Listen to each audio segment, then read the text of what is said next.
SIP long டேர்முக்கு தான் சரி வரும் அப்படின்னு சொல்றாங்க. லாங் டேர்ம்னா என்ன அப்படின்னு நம்ம பார்க்குறோம் அப்படின்னா, இப்போ நீங்க வந்து ஒரு எக்ஸாம்பிள் எடுத்துக்கலாம். ஒரு 5,000 எவ்ரி மந்த் நம்ம இன்வெஸ்ட் பண்ற மாதிரியான ஒரு எஸ்ஐபி ஒரு தொடர்ந்து 7 வருஷத்துக்கு பண்ண போறோம்.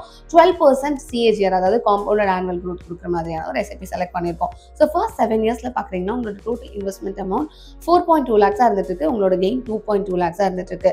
ஸோ நெக்ஸ்ட் அதையே வந்து இன்னொரு 7 இயர்ஸ் எக்ஸ்டெண்ட் பண்றோம்னு வச்சுக்கோங்களேன். உங்களோட ஆக்சுவல் இன்வெஸ்ட்மெண்ட் வேல்யூ எவ்வளவா இருக்க போகுது அப்படின்னா 8.4 லேக்ஸ் தான் இருக்க போகுது. அதுல இருந்து உங்களுக்கு கிடைக்கிற கெயின் வந்து பாத்தீங்கன்னா 12.3 லேக்ஸா இருந்துட்டு இருக்கு. அப்படியே நம்ம இன்னொரு 7 இயர்ஸ் இன்க்ரீஸ் பண்ணி 21 இயர்ஸ்க்கு வந்து அந்த எஸ்ஐபியை கடத்துறோம்னு வச்சுக்கோங்களேன். உங்களோட ஆக்சுவல் இன்வெஸ்ட்மெண்ட் அமௌண்ட் எவ்வளவா இருக்க போகுது அப்படின்னு பாத்தீங்கன்னா 12.6 லேக்கா இருக்க போகுது. அதுல இருந்து உங்களோட கெயின் 52.15 லேக்ஸா இருக்க போகுது. சரி, நம்ம அதை டோட்டலா ஃபுல்லா பாக்குறோம்னு வச்சுக்கோங்களேன்.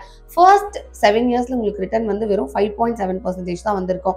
நெக்ஸ்ட் 7 இயர்ஸ்ல வந்து பாத்தீங்கன்னா ஒரு 25.4% அளவு வந்திருக்கு. பட் அந்த நல்ல ஒரு குட் இன்கம் அப்படின்னு பார்க்குறோம்னா அந்த லாஸ்ட் 7 இயர்ஸ்ல 68.9%க்கு மேலே வந்து உங்களுக்கு வந்து ரிட்டர்ன் வந்து கிடைச்சிருக்கு. ஸோ எஸ்ஐபியில் இருக்க பிரச்சனை என்னன்னா எல்லாருமே வந்து என்டர் ஆவாங்க, கொஞ்ச நாள் வெயிட் பண்ணாமல் அப்படியே வந்து இது சரியா இல்லைப்பா லாஸ் மேக் பண்ணுது அப்படின்னு சொல்லி வெளியே போடுறாங்க. பட் அதில் லாங் டேர்ம் இருக்கும்போது உங்களுக்கு நிறைய மேஜிக் நடக்கிறதுக்கான சான்சஸும் அதிகமாக இருந்துட்டு இருக்கு. ஸோ எஸ்ஐபி வந்து மினிமமாக 10 இயர்ஸாவது வச்சிருந்தாங்கன்னா இன்னுமே ரொம்ப ஹெல்ப்ஃபுல்லாக இருக்கும் நல்ல இன்வெஸ்ட்மெண்ட்க்கு. இதே மாதிரி யூஸ்ஃபுல்லான வீடியோக்கு க்ரோ தமிழோட இணைஞ்சிருங்க.